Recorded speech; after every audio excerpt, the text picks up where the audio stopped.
All righty, welcome back for another episode of Two Plane Sports. Today is Sunday, December 18th, and we are joined by Brandon. Brandon will be with us now for the next about 2 weeks or so consistently. He's back. People are probably excited that he's back, and we get our third panelist finally. It's not just the Jose and Brum show. Yeah, I'm excited to be here for 2 weeks. Fort Couch. I don't leave till January 2nd, so it's gonna Fort be a nice break. Fort Couch. Yeah, definitely. So today's video, we're going to be talking early National Signing Day. Obviously, that's on everyone's mind at this point. I mean, coming up on Wednesday, we're just a few hours, 72 hours away from that happening. A lot of moving parts. Oklahoma's looking really good in a lot of areas, and a few recruitments that they've drifted away from. I think a lot of it by their own doing. So we're going to be talking about that. And then also on Wednesday, we're going to be going live with JP and Trav from their show. The plan is to have a couple of players on for the show, tentatively scheduled. You got a couple who have agreed so far, right? Yeah, we have. Yeah, you got a couple. Yeah, so we should be having a few come on. Obviously, Parker Thune and Brandon Drum are going to be having some players come on as well. So stop by our channel. Wednesday evening. I believe we're still going at 6:30, 7 o'clock, somewhere in there. So turn that notification bell on, subscribe to the channel. We're almost at 5,500 subscribers. So hit the subscribe button, like this video, stay around for Brandon's end of video challenge. You can start dishing those out. And then follow us on Twitter, Instagram, Facebook, Apple, and Spotify. Everything's linked in the description below. And remember, when you leave us a review on Spotify or Apple, that helps us on that platform as well. And you're definitely going to want to be following on social media, considering what's about to happen this week with all the announcements, signings, everything else. So go follow us on there. Everything's linked down below. All right. So Sunday, we're just a couple of days away. Oklahoma is hosting a few players, for visits this weekend, or who have recently visited. I think the biggest name that Oklahoma did an in-home with on Saturday. I'm sure everyone assumes who we're going to be talking about is Peyton Bowen. I mean, this is a guy that's on everyone's mind if you're a Sooner fan and a Notre Dame fan at this point. Both sides, I think we just want it to be over with. We've been talking about him for literally like a year since he committed to Notre Dame. So it's nice that this is going to come to an end, assuming he is going to sign, which I'd imagine he will. Oklahoma did an in-home visit with him yesterday on Saturday. I think they were there for a long time, hung out with the family, convinced, basically their final pitch as to why he should be a Sooner. It seems like everything, Steve Wiltfong crystal balled him to Oklahoma, Parker Thune, Brandon Drum all crystal balled him to OU, Nick Harris to OU. I mean, this seems to be a foregone conclusion. Jose, I mean, there's really not a whole lot to even say, but I mean, nothing really changed. The fact that he didn't go to Oregon and he did the in-home, I mean, I feel like this is pretty much done. Well, not going to Oregon was definitely the best part of the weekend for Peyton Bowen's tentative decision. I mean, there's still Tom Loy still pushing that Notre Dame still has a fighter's chance, which I'm sure he's not going to break the news to Notre Dame fans himself and say he's gone, but he is still sunshine pumping over there in South Bend. Look, I think this is just going to be a situation where no one's going to get an answer until Wednesday, and no matter how much fans will tweet at him, it's not going to do anything. And being desperate and wanting him to make a decision sooner rather than later is really not going to do anything but stress yourself out. Just relax, wait till Wednesday. A lot of kids are going to sign, and it seems like him and Akon are going to be making decisions on that day. And Peyton will definitely be signing on the 21st, either to Oklahoma or Notre Dame, because he is going to enroll early somewhere and compete for a starting position for next fall. There it is. Wait till Wednesday. Hopefully it goes our way. Yeah. It'll be interesting to see. I wonder if there's going to be reports coming out that basically he's going to come out and say that he's committed to Oklahoma and sign with Oklahoma, or is it literally going to be when he's at the table, no one will have any idea, and then he's just going to put his name to paper and then throw the hat on and be done with it? I kind of feel like that's what's going to happen here. I just don't think anyone's going to know. It'll be a hat situation. And I thought there might have been a little bit more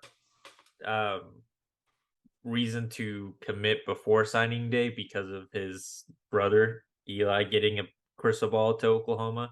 I figured they might do something like Day and Deshaun did in kind of committing together, and maybe they did silently, but that doesn't seem to be the case. It looks like Peyton's going to make his decision potentially solo on Wednesday, and then Eli might announce. Who knows? Maybe he'll announce that day. Maybe he'll wait a few days to get a little bit more hype around his commitment as well, because it'd be tough to commit as a 2024 guy on signing day for 2023. David Stone's also making some sort of announcement on the 21st, unrelated to Peyton Bowen, but he's making it on it the was supposed to be 23rd. today. Oh, it's 20. the 23rd now? I thought it was the 21st. I don't remember. It was supposed to be today. Probably coming back to Oklahoma to play senior year, which is basically committing to Oklahoma. I mean, that's awesome to That'd have be him pretty in cool. his backyard. Definitely, I mean, he could commit. He could commit, or he could just be coming back. I just don't think that it's a foregone conclusion that he's going to be a Sooner, just because Michigan State's still very much competing in this. But he's definitely looks like he's definitely leaning towards Oklahoma still. With that, Michigan and that State hasn't changed. sucks. Yeah, that's fine, but they're competing hard for his and, commitment. And one theory I have, the last theory I have about Peyton Bowen not announcing at this point is I think he genuinely likes Notre Dame. I think he likes the coaching staff. I think he just doesn't want to rock the boat right before early national signing day for them and potentially lose a commit or two. And he might just be trying to look out for the best for the program and just not let anyone know and just sign with Oklahoma. And that way those kids have already signed and they kind of maintain the majority of their class. Not that Peyton Bowen decommitting would probably make a ton of kids decommit, but it's probably just to keep stability going into early national signing day and just trying to. Is he going to wear Notre Dame gear on signing day, but sign for Oklahoma just to keep people at Notre Dame? Keep them confused. That would be quite interesting. Wear the Notre Dame headband and Oklahoma gloves, pretty much. He's gonna wear all Notre Dame stuff, but sign on the dot for Oklahoma. And it can't be an easy decision for him. I mean, it's been a struggle for a year now, and it's just going to be a hard, probably stressful 3 days between now and Wednesday when he signs that piece of paper. And I'm not sure if it's been announced like the other guys in the 23 class for Oklahoma that they've said what time and where. I'm sure it'll be at Denton Guyer High School, but I'm not sure if they just announced the time where they're all going to put pen to paper. Usually it's in the mornings, at least, from watching other guys do it and remembering from high school. A lot of kids did it in the morning, but who knows, maybe they'll wait till after school hours to celebrate. And sometimes I remember some of those announcements or where they sign is like super early in the morning, like before school even starts. Like I see the OU Twitter and Instagram posting whatever video they're going to post, and it's like 6 a.m. I'm like, geez, you're already. Is USC going to steal our video idea again? Is USC going to do exactly what OU does for the signing day stuff? I'm going to guess no, not this year, but I guess we'll see. So you already talked about Celia Kana.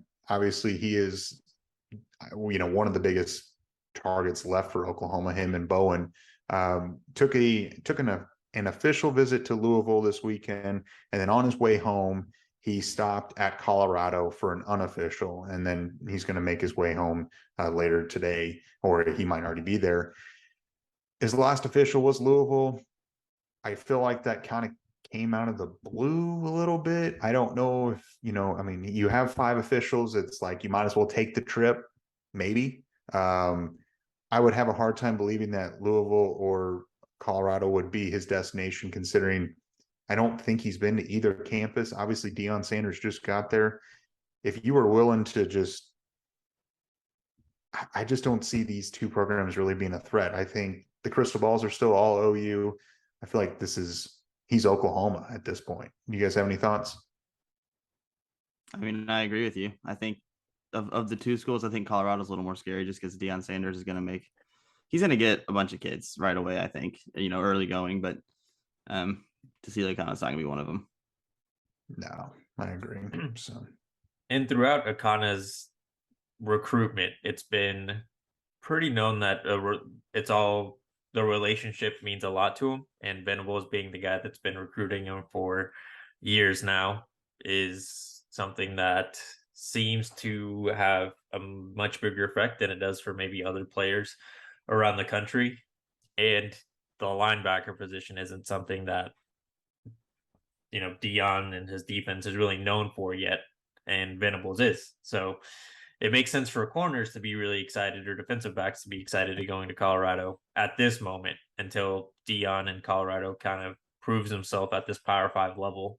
It would be completely out of the blue for a guy like Cecilia kind of to make that decision so quickly, especially like how you guys said he hasn't been to Colorado's campus a ton. It doesn't seem like the relationship with that coaching staff are as established as they are with Venables and this staff. But again, like Brandon said, and then you guys hated when we covered him, Colorado, and some of you guys still don't like him, but Colorado is going to pull off some upsets, and it's not going to be shocking if they get a few 4 stars and potentially even a 5-star out of the blue. Didn't Dion's 2 kids enter the portal like today or yesterday or something?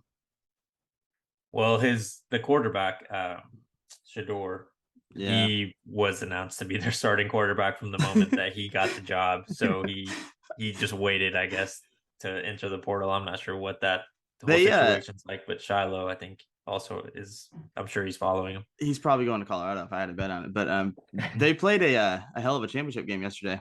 That was a fun game to watch. If you guys got to watch a little bit of it, the Texas State game. It was a really competitive game. It was a really exciting game to watch. But can we also think about just the idea of having PJ Adebore, Cecilia Kana, and Samuel Omosigo all in this class? That's pretty darn good. I mean, I know Jose and I talked about the secondary. It was pretty damn good. The entire defensive recruiting is up especially from years past, and this was expected with Venables. It just I guess narrative within the fan base is that we can't get elite defensive recruits, which is not true. It's just the frustration with some of them seems to be we don't have 300 plus pound players, which newsflash, there's probably only like 10 of those around the country that play football at a high level and well. You can't just get any 300 plus pound guy that's 6'5" and more because they could. Just because they're big and fat doesn't mean they're good at football. There's very few of them. Very few of them. But need a few of those guys if we could get him. I mean, Alton Tarver was that guy. I mean, he was large, but he decided he's not that guy. He's not that guy, pal. He's not that guy, pal. Yeah. Well, so go ahead. Ashton Sanders is in this class, and he is a big body. I think people are just looking at the stars in that scenario because Ashton could be the guy that comes in and plugs that nose tackle position. I mean, he would be a freshman, so it would be surprising for next fall. But if he puts in the work, we saw a guy like R. Mason Thomas who was a 3-star coming into signing day. I mean, not impossible, just wouldn't seem likely year one. Yeah. And then you've also got Marcus Strong, who is obviously people are not probably too excited about him. I mean, he's a 3-star, 3-star U, right? 6'3", 265 pounds from Lake Butler, Florida. He currently holds offers from like Georgia Tech, Houston, FIU, Florida Atlantic. He's underrated. I mean, he's a 3-star guy. He's got a good frame, though. I mean, being 6'3", 265 along that defensive line. OU hosted him for a visit this weekend. It seems like, assume things are going well. I think Oklahoma's probably pressing him pretty good, I would assume, considering that it seems like the David Hicks sweepstakes has moved on. They need defensive linemen, and I'd imagine that obviously Marcus Strong has to be open to the idea of playing at Oklahoma if he's there this weekend. And Oklahoma right now is his biggest offer as far as the elite programs. And I feel like if you are the only elite program that offers a kid like this and you press them, you generally get their commitment if you really want them. What do you think, Brandon? I was going to say exactly that. I mean, Oklahoma is by far his best offer. We say that a lot of times about Oklahoma being the best offer for kids, but for him, like it legitimately is. He's a 3-star, as you guys mentioned, but he tore his ACL and missed his entire junior season in 2021. So that, that hurts a little bit, I think, in that star rating. Maybe he could have been a 4-star had he played senior year. But I mean, after coming back from torn ACL, he put together a pretty damn good season. He had 33 tackles, 7 sacks, like 5 for loss. So his numbers are there. His size is there. He comes from a pretty athletic family. His brother plays at Tyreek Hill's alma mater, South Alabama. He's got like 30 starts there. So like I mean, he's a 3-star, as you guys mentioned, but I mean, he can play. He's got a good size. Why not? And as you said, the Sooners are definitely his best offer. And you brought up a good point with his injury happening his junior year. When you look at ratings, a lot of them happen during a player's junior year. That's kind of where their baseline is established. And since he didn't have one, he was unrated and had to make up for all that lost time in his senior year. Typically, don't go from a no star to a 4 or 5-star in half a season, because that's realistically what he played as a senior. He did miss some time as a senior as well. So he could be underrated. Still, there's definitely development that's going to be needed there with Marcus Strong, but he does have the size. He's not 300 plus pounds, unfortunately, for some of the fans that are asking for those enormous human beings, but he is still big, 6'3", 265, according to 247. So it's just going to be a matter of development there and probably some patience on his part, because we saw guys this year like an Alton Tarver leave because there's definitely probably various factors, but not being able to play year one was likely one of those. And some kids are just going to have to be more patient than others, and that's going to be something that fans are also going to have to understand. We were some of those. We were saying Jaren Kanik and some of the freshmen should have been playing a lot more time. Clearly, that's not what the coaching staff believes. So now that everyone understands where this is heading, probably not going to see a lot of freshmen, and the incoming guys will have to have that understanding too, where you're going to have to put in a lot of work and be extremely consistent in practice, where you're going to get some time eventually, but it's not going to be given to you because you were highly rated coming out of high school. And do you think that there's a chance, and that we're kind of getting off on a tangent here, but the part of the reason why Oklahoma didn't play many freshmen last year was because all the staff came in. I mean, basically, it was a brand new staff, had to come in and evaluate literally everyone, including the returning players. And now that they've had a whole year, a whole cycle to go through this, and they know what they had. I mean, players have left, gone to the NFL, transferred out. Most of the previous staff's players are gone at this point, or a good chunk of them are. They know what they have in them. Do you think that because of that, their familiarity, there might be a chance for these younger guys to actually play, that came in this 22 class, and some of these 23 kids, like could Cecilia Kana see the field, a little bit? I'm not saying he's going to be a day one starter. It's hard to be a day one starter, but could you be a contributor like an R. Mason Thomas? And I just feel like that there could be a chance where they know what they have already, give these kids more reps to give them the opportunity. I don't know. It's just a thought I had.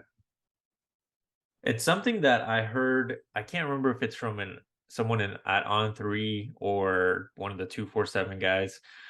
But if you look at Lincoln Riley and what Deion Sanders is doing and other coaches that went to losing programs, it was easy for them to just pick out all the guys that weren't going to fit their culture, because they're essentially trying to restart everything and rebuild something that hasn't been there for a long time or ever. With Brent Venables, he came into a team that was 11-2 the year prior. He had to figure out exactly who were the bad seeds, who are the guys that weren't going to practice, well, and who's going to actually put in the work and help me bring the culture that I want to bring into Oklahoma. That's kind of what he did this year. And it sucked that it took a whole year to do it, and he wasn't able to just do it, in the off season. But that's why I think we saw a much bigger pool of players leave to the transfer portal. There, again, definitely some situations where it was due to playing time or opportunity, but you also saw some older guys leaving because they probably weren't going to get that time at Oklahoma, like Jordan Mukes. He's been there for 2 years, didn't carve out any time at the safety position, which was pretty thin. We saw RSJ there over him, and he left, and that it makes sense for him. But he wasn't going to be a guy that could potentially carve out any other time, especially if there's a safety class and a DB class like the one we're getting this year. And it's just going to be even more competition that he'll have to beat out. So I think you've got a point there where we might see a few more players, but I would still probably expect to see redshirt freshmen, sophomores, juniors more on the field rather than true freshmen. And that's common for most winning programs. I can't think of a time where you saw an Alabama or recently Georgia rely on true freshman players to be big contributors. Again, there's definitely those guys that pop out and make their impact year one. It's just not as common as people would like, because we are so excited about the incoming freshmen and kind of just forget that, there was a previous class that we were just excited about a year ago. Definitely. Brandon, you have any thoughts on that? Or are you good to go? I'm here for the ride. Here for the ride. So moving on to some transfers that could be contributors day one. Game one is Oklahoma hosted Trey Harris or Cleveland Harris, depending on where you look. Trey played at Louisiana Tech last year. We talked about it a little bit. 65 catches, 935 yards, and 10 touchdowns for Louisiana Tech. Extremely fast guy, speedster that would fit well. And I think Dylan Gabriel truly wants him to be a part of this program. He went and visited Ole Miss, went to A&M, and then is finishing up at Oklahoma this weekend. He tweeted it out at each stop. And, OU being the last stop, he wants to get his recruitment done quickly. He wants to be there for the spring semester so he can get a whole spring practice and go through the whole motions and everything.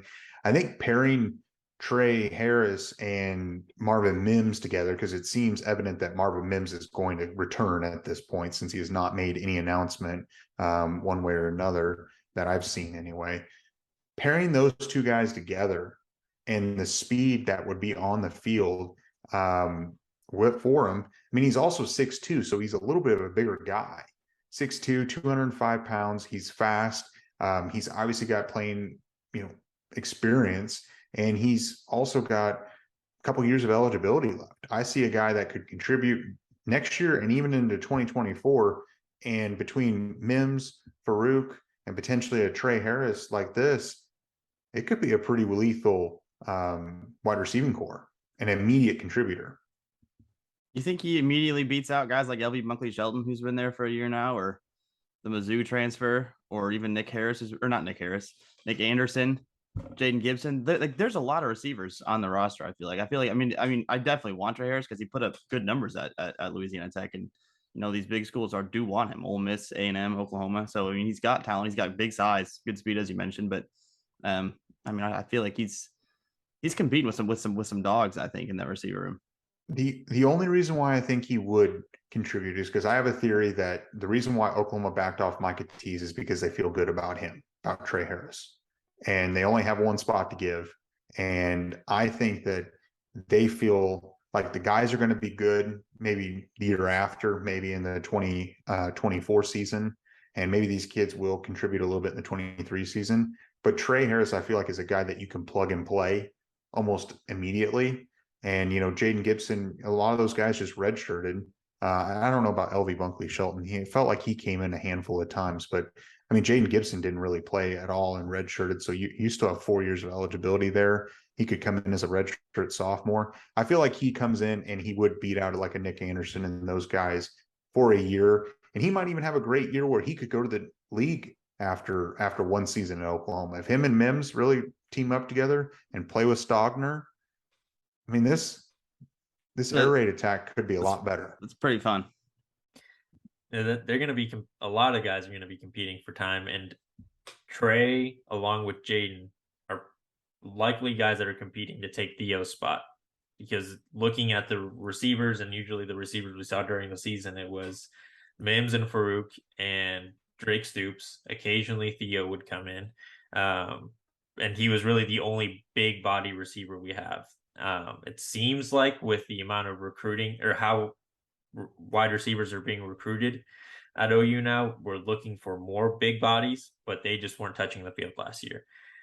Jaden and Trey are going to be competing from my perspective, for that third or fourth spot. If Mims does end up going to the draft, then they both get the opportunity, right? But Nick Anderson dealt with a lot of injuries last year, from my understanding. So hopefully he can be a little bit more available. I think Levy always talked about him, went out of his way to talk about him during press conferences, and Nick Anderson really didn't play.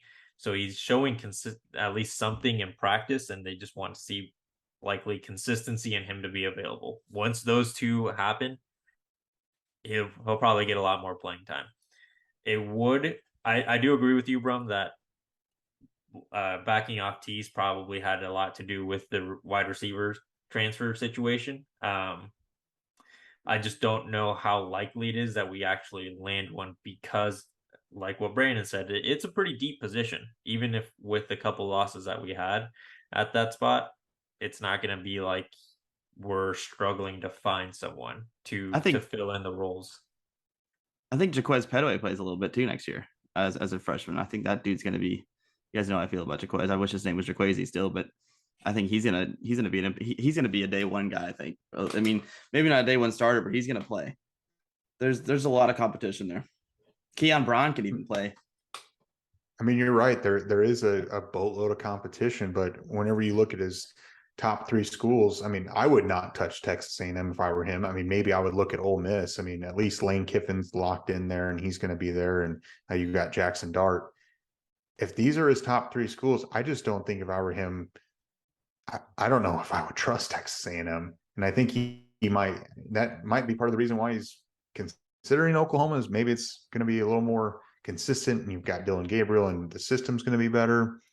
I'm not 100% sure, but I feel like Oklahoma wants to take one more wide receiver, and I feel like if you're not going to take Tease, it has to be a transfer at this point. On Oklahoma's part, they have to land one more guy, because you did just very obviously back off a local guy to potentially get a transfer.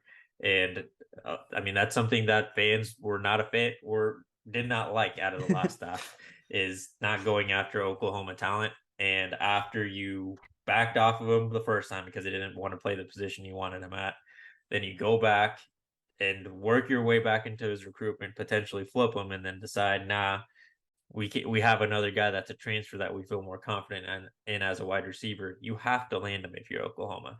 Now for Trey, I do agree with you that you can't trust A&M, but you can't trust them to do anything. And they're still landing big time recruits, and there's still a lot of guys' considerations. If it's for money, if it's because they have a big enough brand where they're going to be put on national TV no matter how much they suck. I'm sure every player has a different reason, but they're trusting Jimbo Fisher, and Jimbo is a hell of a recruiter that he keeps telling kids that they can win at A&M when he has zero proof of it. So respect to him for doing that. But it wouldn't surprise me if he landed at A&M, because they also don't have very many weapons outside of Evan Stewart, who had a decent season last year as a freshman. They also lost a couple of weapons during the transfer portal, so would be a spot where he would probably have a more immediate impact than at Oklahoma. But you know, it's a two sides there. Trey makes sense for him to go to actually compete and win at an Oklahoma or don't miss because their offenses are better. But A&M, I don't know what Jimbo's doing down there outside of money, because everyone's offering dollars nowadays. I don't know how he's convincing these guys that they can win with zero proof of it. Yeah. Did Oklahoma go ahead. Did Oklahoma back off of the Micah Tease commitment because they got in-state product Jake Snyder from Bixby? I don't think so. Imagine Why not, guys? He's a preferred walk-on versus a full scholarship player. He's there. Oh, yeah, you're right. But I don't know. And another preferred walk-on they're going to go after is Landon Sides. They're going to try to convince him, get the Denton Geyer trifecta. But, looking at his recruitment and kind of the optics of, you go to Ole Miss first, then A&M, then you go to Oklahoma last. When you look at recruitments, typically the last team that's, whenever you're equally competing, it's the last visit, you feel really good about it. Like David Hicks going to Texas A&M this past weekend. I mean, you feel like he's going to A&M. I mean, and then I know Akana went to Colorado and Louisville, but these programs kind of came out of left field, and I don't really feel like they're a legitimate threat. Oklahoma's getting the last visit with Peyton Bowen. I feel good there. And I just think that I certainly hope it doesn't blow up in their face that it turns out that they don't get Trey Harris, because I am hopeful, because I think a lot of people would be upset if Micah Tease went to Arkansas when you literally had him and then we have nothing to show for it. So, but we'll see. Way of the road I mean, in recruiting. it is the way of the road. And I will say, I guess if there's one position where Oklahoma's, could whiff on, wide receiver is the strong suit. So moving on to another recruitment and a transfer target is, we know him, Trace Ford. Trace Ford visited Oklahoma earlier this week. Him and Mason Cobb were on an official visit to USC this weekend as well.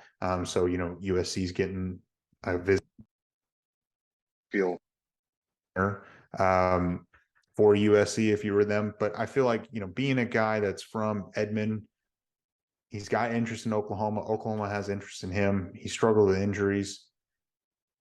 I don't really know where this one ends up. I mean, it's got to feel a little weird when you play at Oklahoma State for all the years that he has, for him to just go down to Norman. I don't know where he ends up. Where do you think, Jose? Hopefully Oklahoma, because we do need defensive linemen. I think that's really why I hope it's Oklahoma. If it wasn't for the pretty desperate need for depth at the defensive line position, it really wouldn't matter. It's interesting to me that he's going to USC because he was slighted by the last staff who's currently there, and he's still putting interest in them. So there's something that is attracting him. And maybe it's being in LA. Maybe there was something just didn't work out during his initial recruitment coming out of high school. Whatever the reason is, I think it's interesting. But Oklahoma and Chavis did enough to get him on campus, and that with transfers is pretty important because they need to make their decisions so quickly that visits can't be wasted. You can't go like they did when they were in high school, where you can kind of just go back and forth to a school, use all your official visits, because why not? Like, Brandon's been a big advocate of that. Like, if you got offers from Miami, Florida State, or a place that could be cool to visit and have a vacation in, might as well take that official visit if you're not going to use it for a school you're actually interested in. Transfers just can't do that kind of thing. So Oklahoma seems to be in a good position for him, and hopefully they land him, because that defensive line group is relatively thin, mainly in the interior. And I don't know if he would be moved inside, but if he is, then that would be good. But I know he's had some injury issues during his entire time at Oklahoma State, so they would need to be comfortable with that. And I think that's the desperation with the defensive line group, that you're kind of looking over his injury history and just trying to get him on campus for depth. Yeah, I mean, his availability is definitely the big question mark there, and unfortunately, it's a pretty important thing, because the dude can play when he's on the field. And Brum mentioned he's an Edmond kid, so maybe he's just trying to finish his career strong. It's still in state. Get rid of that orange and black stink that he's had for years. Come over to the good guys, because I mean he's a day one player, as you mentioned, just with the way that the defensive line's looking, the depth there. Assuming he can stay in the field, he's a guy who's going to play, if not start, from the first day he's on campus, and I think he's going to be an impactful player as long as he's on the field. So hopefully he is the guy that we can get. And for the life of me, I don't understand why he would go to USC. Not only because, I mean, you mentioned it, he was kind of slighted by Grinch and company the first time around. He wasn't even offered by Oklahoma coming out originally. So I don't understand why he would even give them the time of day, unless he is just going on vacation purposes. And plus, like, Alex Grinch is he's not a good defensive coordinator. Like, it is what it is. I wouldn't want to play there. Hopefully he comes to Oklahoma. He's a guy that's going to play right away, get rid of that orange and black, and put the good colors on. I think the difference, real quick, is Sean Nua. He put a really good defensive line group at Michigan his last year, and it's not like they did great this year at USC, but maybe that's the driving factor there for Trace wanting to go to USC. Could be something that got him at least to visit, but it just doesn't make sense to entertain playing for Alex Grinch after not even being given the opportunity out of high school. And another program that it seems like that are involved with Trace Ford is, it seems like the big three are Oklahoma, USC, and Auburn. Auburn has got a fresh new staff in with Hugh Freeze. They need defensive linemen, just like all three programs need defensive linemen and immediate contributors. I wouldn't be surprised if you see him set up an official visit for going to Auburn.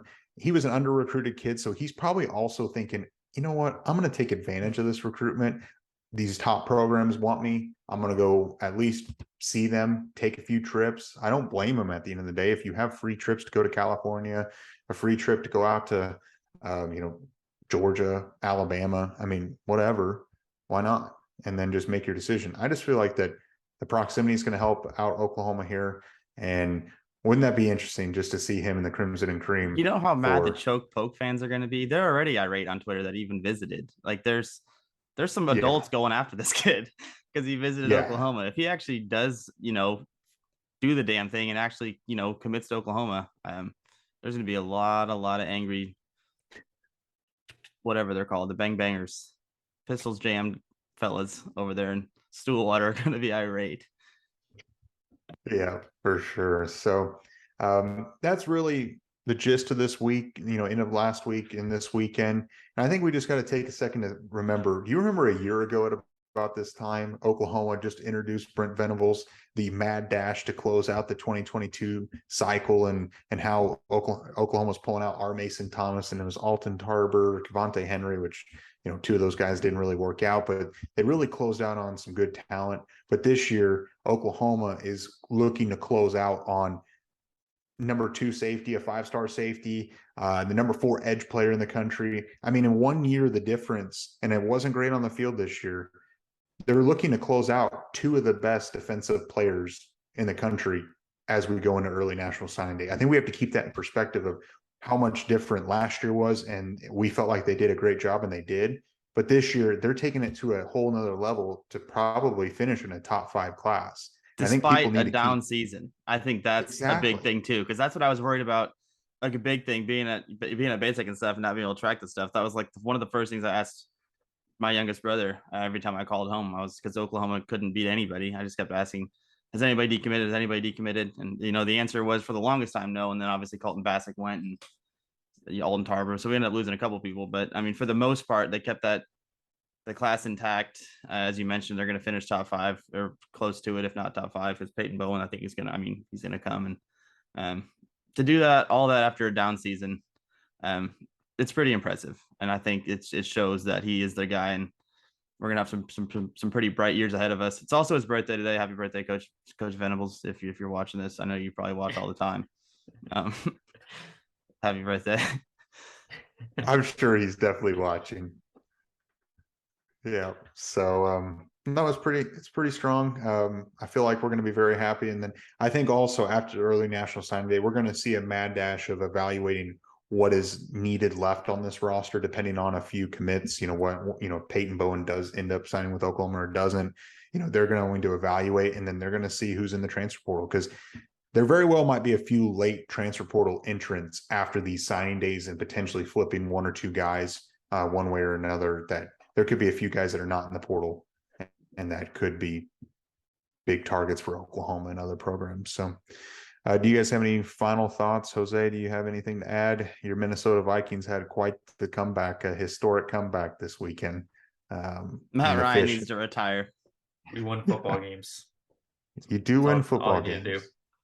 You do win football games. So Brandon, you want to lead in with the individual challenge? Yeah, I kind of established this one just from texting some friends from Oklahoma City in the group chat. Brace Ben, all those fellas. Because I was talking to them about Trace Ford. Some of them are conflicted because the fact that he's coming from Oklahoma State, they don't want born losers on the roster. I understand that. I personally still want him on the roster. I think he can contribute. I think he's a day 1 player, like I said. But what do you guys think, the viewers, on Trace Ford? Do we want him? Do we not want him? I think the consensus on the show is we want him, but I'm curious to see if there are other Sooner fans who are skeptical because he's coming from the bad guys over there in Stillwater. At the end of the day, you can't necessarily hold it against him, coming out of college. Oklahoma didn't even, like you said, they didn't even offer him. So can you blame him? I mean, could he gone to Baylor? Could he gone to Cal? Yes, he could have, but he probably wanted to stay closer to home. I think Oklahoma fans should want him. He's also coming to his senses, at the end of the day. I mean, he's been there for 3 years, whatever, and he's just like, this, I just don't want to be here. And you can't blame him for that either. It shows that he's intelligent, or he's grown throughout his college career. Anyway, so if you made it this far, hit the like button, subscribe to the channel, turn the notification bell on. It helps us out a ton when you do that. And be sure to like and comment if you're already subscribed. Do Brandon's in a video challenge, or let us know anything else that you're thinking as we go into early National Signing Day. And again, don't forget, when you need to turn that notification bell on so you know when we go live on Wednesday for the early National Signing Day special. We'll go for an hour 15, hour and a half, depending on how everything's going. And we will be having some players come on. So be sure to follow us on Twitter, Instagram, Facebook, Apple, and Spotify. Everything's linked in the description below. And we will catch you guys on Wednesday.